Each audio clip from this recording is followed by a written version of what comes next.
Joshua for Future Filmmaker 3940 Reviews with Josh, and I'm going to do another double review, but this time, this is going to be a 3-in-1 review. So I hope I do this right, and I hope I'm able to bring the best content to you guys, especially with the moving situation that's going on. And so I hope this does work for you guys. So last year in October, quite a few months ago actually, I did a double review for Venom Let There Be Carnage and the Many Saints of Newark. What a fun one that was. But I'm still able to get it done, and of course I enjoyed that so much I thought I'd try it again. So we have 3 2021 movies that I do want to talk about. A Netflix movie called Love and Leashes, which is an Asian romance comedy film. You have The Sky Is Everywhere, which is the Apple TV Plus movie.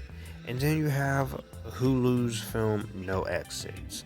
So timestamps will be in there for each of these down below.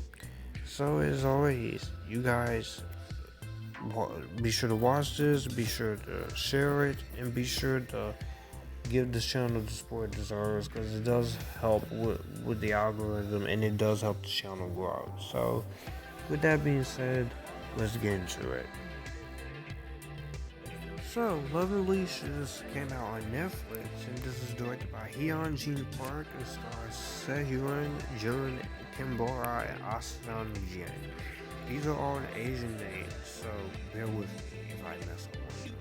This is a romantic comedy based on the webtoon Moral Sense, and this movie depicts a romance between Jae-hoo, who has everything perfect but has secret BDSM desires, and Jin-woo is a competent public relations team member who finds out about his secrets. And this came out on February 11th, with Valentine's Day. And let me just say right now, this was actually a really good movie. When I went into this, I was like, oh no, you're talking BDSM. This is going to be 50 Shades of Grey syndrome all over again. And I was worried, but at the same time, I went into it with an open mind. And I have to say, I was actually very impressed with this. This is not, I'm gonna say right now, this is not a toxic movie. This is not a toxic movie. This is a movie, this actually really did something better. Like, the two leads, Sehun and Lee Ji Young, they are very wholesome, they're very sweet, and I like their chemistry here. It is very sweet and is a wholesome look at boundaries and love, but the thing that makes it is their chemistry. Their chemistry in this movie is absolutely really good. I love their performances. I think they both do a very great job. Sehun, she is known for K-pop, and she is also an actress. So seeing this, I was very impressed with her acting, and I really liked her performance. She's very charismatic, she's very likable, and she's very awesome. She is great, she's very charismatic, she's very fun, and I thought the performance really worked. And you buy the chemistry with her. I very much like the chemistry that she had. She's awesome in this movie. And also I very much liked Lee Jung-young's Jung. He is also a singer, rapper, actor, but I think he really does a good job. And he has done some acting.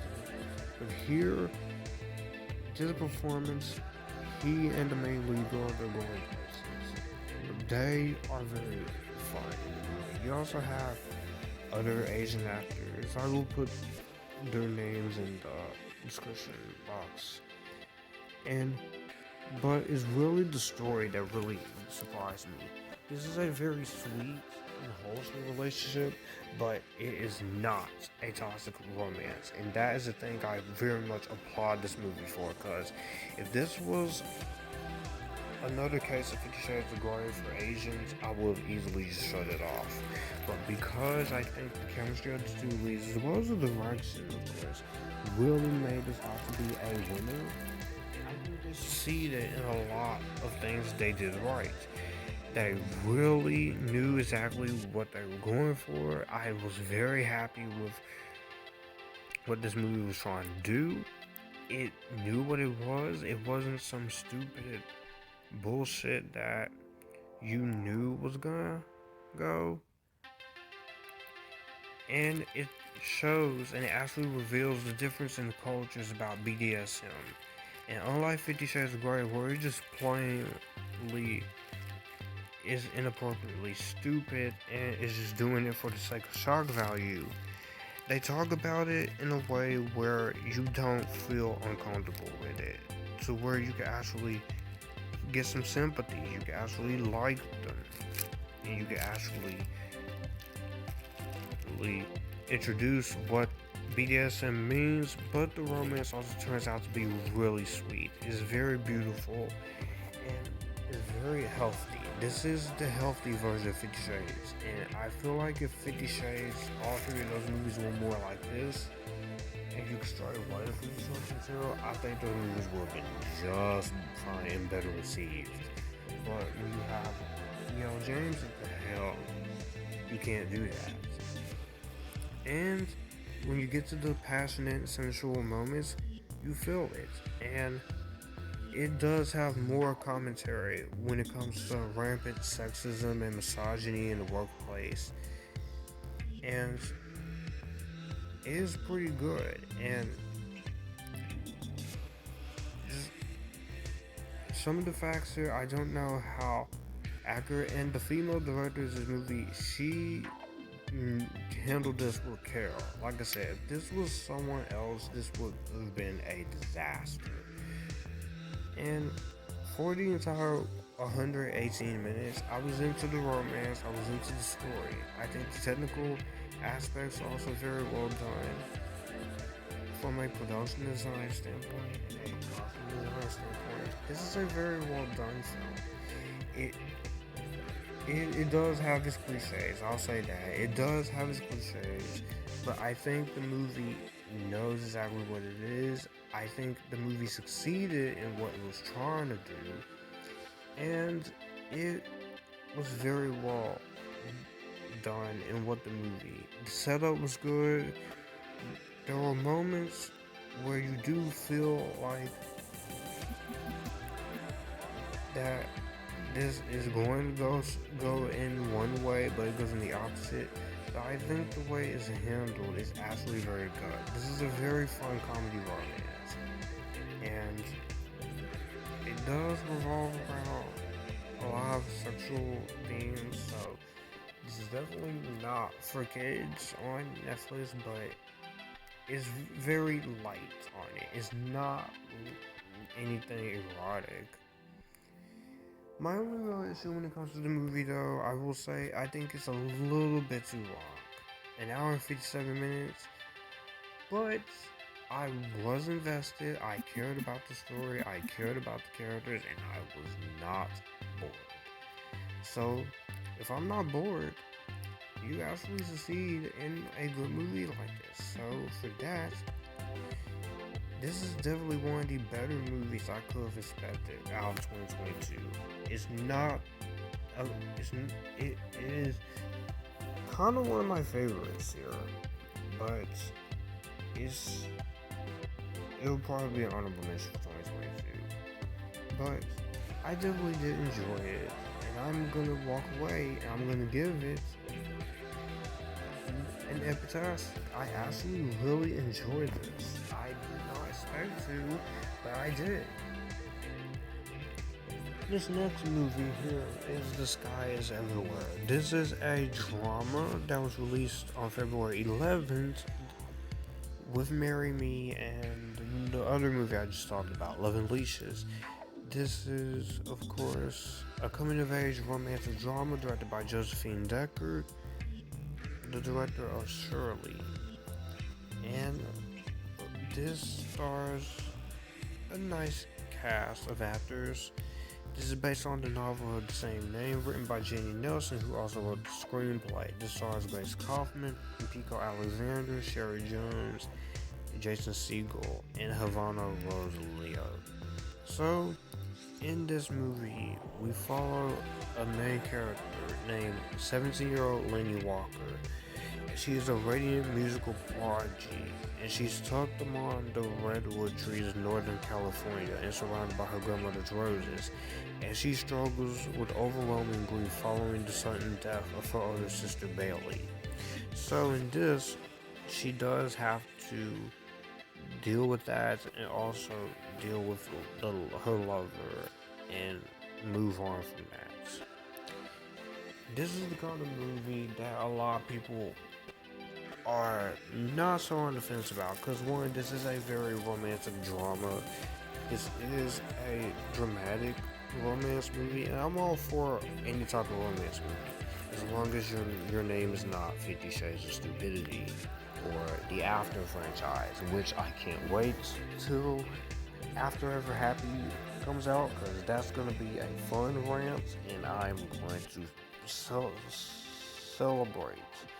So, when it comes to this movie, I knew nothing about it. All I knew is that this was just going to be a somber romance drama about a girl having to move on following the death of her sister.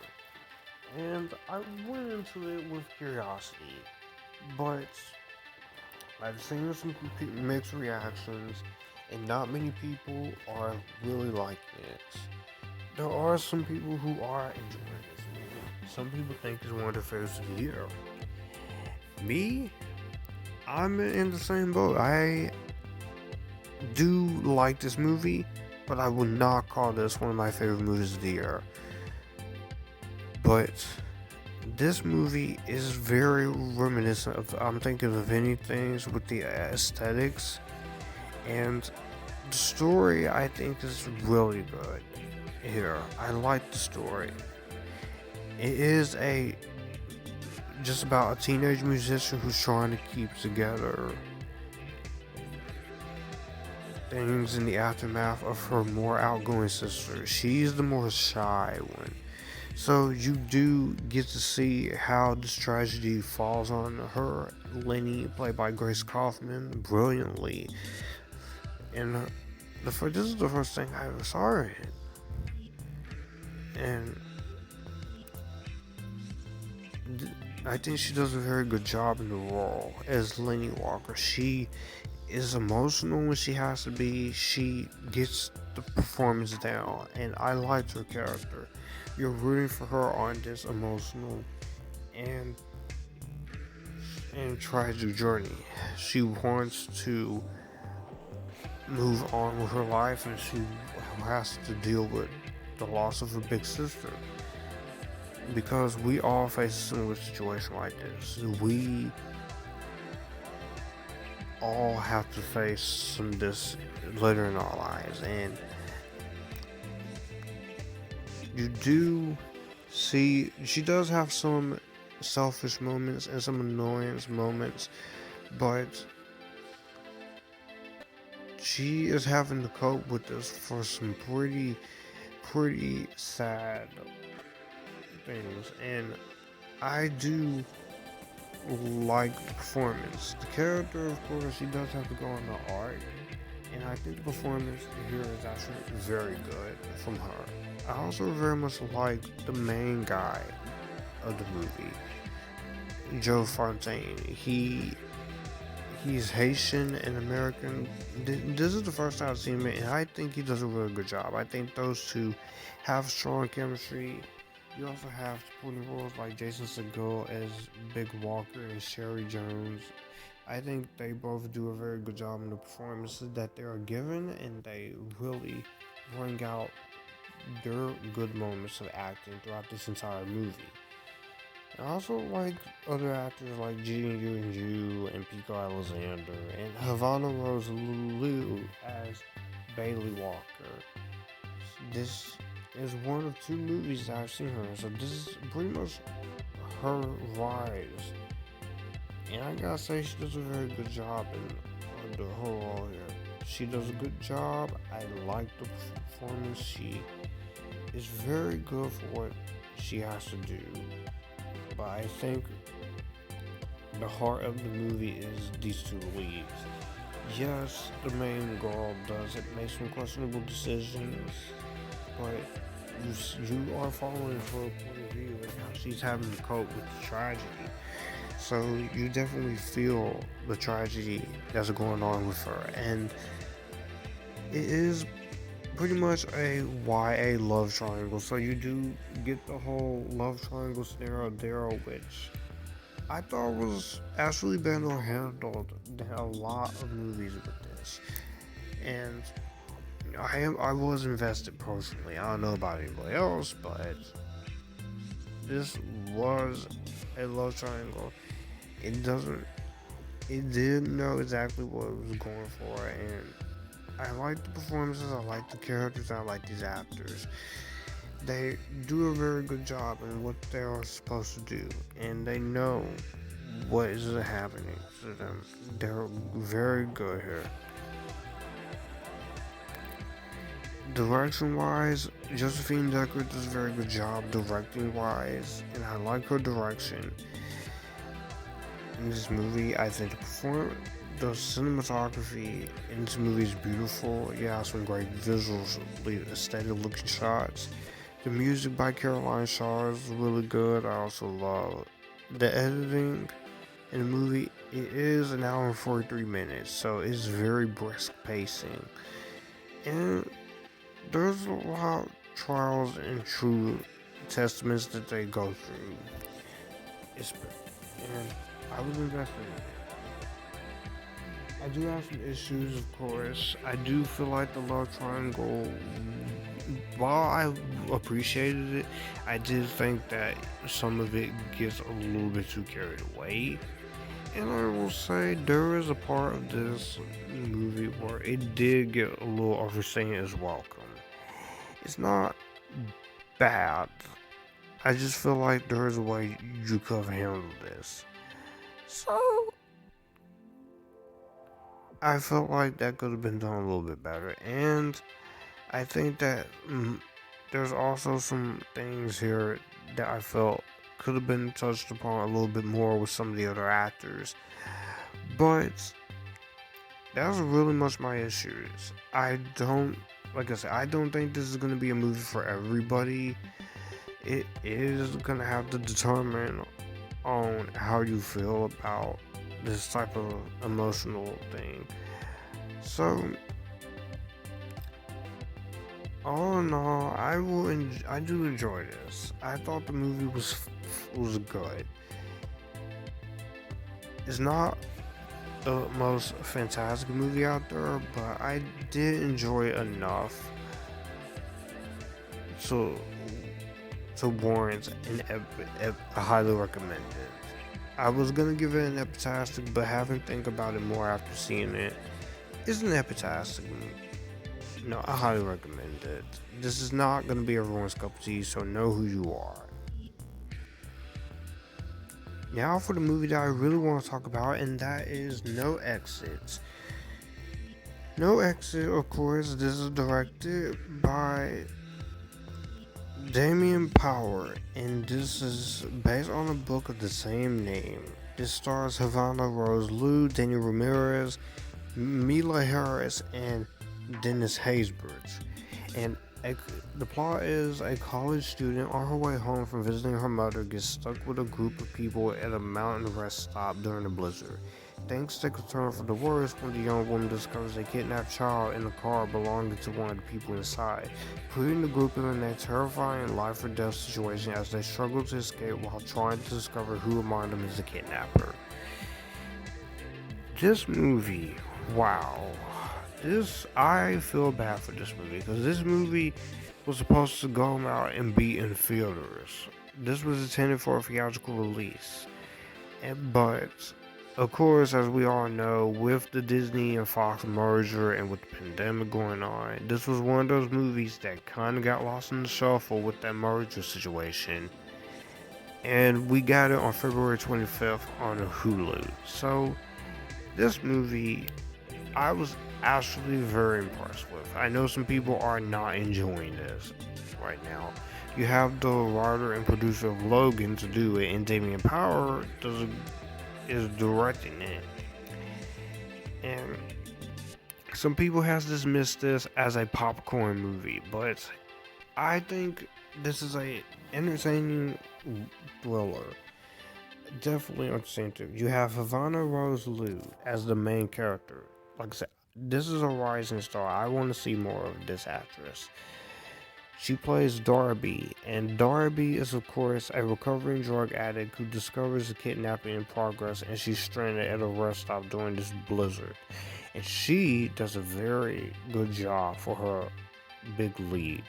She's very charismatic, she's very likable. You want to see her get out of the situation, and I very much enjoy her portrayal and the performance that she was putting on. She was absolutely great in this movie, and I think she really excelled at what she was going for. And I very much thought she was the best actor in the movie, even though everyone else was really great. Of course, you have people like Dennis Haysbert, of course, the Allstate guy, Dale Dickey, David Raisdell, and Danny Ramirez. They all do a very good job in this movie. They all are very good, and I think everyone here, they do a very good job here. This is so the acting is very strong. And for a movie with the small environments, I very much like. I love movies with a small environment, and especially tense thrillers like this. So I definitely was very happy to see something like this, and I was really into it. And for the entire 1 hour and 35 minutes, it was fast paced. It kept going, and the tension was there, and you try to see which one of these guys is the kidnapper who kidnapped the girl. I felt the anticipation. I felt the tension. I very much liked it. It was so good, so great, and it was really cool, really awesome. And I also gotta say, I very much enjoyed what the film knew what it was trying to be. It wasn't trying to be anything Oscar worth. That's the problem with most people when it comes to this movie. Some people think this is a Oscar bait movie. This is really not. This is a very simplistic film, and not everyone gets the most fleshed out development. But I think but a lot of these performances were really good, and this does a good job in trying to provide a solid amount of entertainment, and this is a pretty much hidden gem, honestly. And the dynamic between this group of people and how each of them are different is very interesting. I think the intensity, it does follow your Hitchcockian inspired suspense thriller, but I respect the most about it was the tension. I think the tension was very well crafted. And another thing, when it comes to this movie, I got to say this right now. This movie is rated R. It is brutal. You get the subject matter is intense, so it's very brutal. It's very intense. And the higher body intensity is actually really well done there. I do love that. It's very intense. So you get to see the higher intensity and subject matter and the brutality of the sequels. And also, that's what I liked about it. It was very fun and very interesting. And this is a very entertaining movie, and I like a lot of plot threads that were going on for it for its 95-minute running time. the thing that really holds this movie back when it comes to it, of course, this is your usual suspense thriller. There's too many plot twists here. Some of them pay off, some of them don't. Using the main character's drug addiction was a little bit of a convenience. And that was pretty much it. And I do wish that the movie was a little longer to fill out a few of these plot lines. But other than that, I think the movie is very well shot. I love the locations. The movie is well tightly paced. I think there's a lot of passionate directing here, especially in the intense moments. The score by Michael Beltrami and Miles Honkins is actually really good. And I will also say, when the movie pays off, its moments, it pays off. So this is not the greatest movie, but I will say that this movie is pretty intense, but I will say right now, this movie is a very entertaining. If you can have fun with this, I think you'll enjoy it, but this is not a movie that is going to win awards, so if you go into that with the mindset, you will not like it. So, those were my thoughts on these double reviews. So, in the comment section down below, what did you guys think?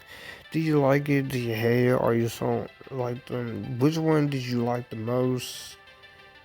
Which one you hate the most? Which one you're in the middle the most? Or if you didn't see any of them and you just wanted to hear my thoughts, definitely share them here. So, thank you guys so much for watching this video and listening. Be sure to like, comment, and share, and subscribe to the channel. Hit that bell to get notified when more videos like this are up. I am doing the best I can. If all my social media links are in the description box down below. And if you want to send any money to my Cash App, is there. I definitely want to say I appreciate you guys' patience for everything that's going on. Don't worry, we will be back in full capacity by the end of the year. Just trust me on this.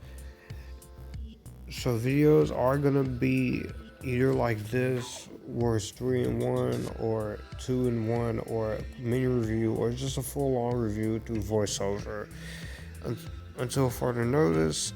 But I hope I can get your undivided attention. So, with that being said, I'll see you guys in the next one. You guys keep it cool, stay epictastic, enjoy the epictasticness. Bye bye.